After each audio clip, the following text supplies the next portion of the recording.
চেদি দেশের রাজা শিশুপাল জন্ম থেকেই অহংকারী ও উদ্ধত স্বভাবের ছিল। ছোটবেলাতেই ভবিষ্যদ্বাণী হয়েছিল যে শ্রীকৃষ্ণের হাতেই তার মৃত্যু হবে।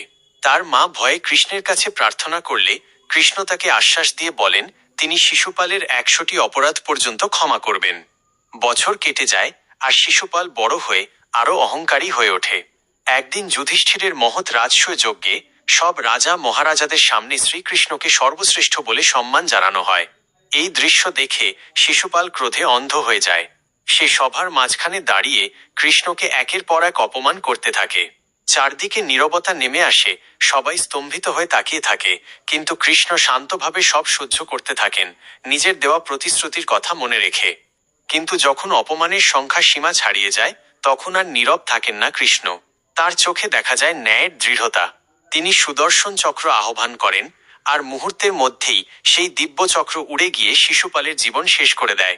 সভায় নেমে আসে গভীর নীরবতা আর প্রতিষ্ঠা পায় ন্যায় ও ধর্মের জয়।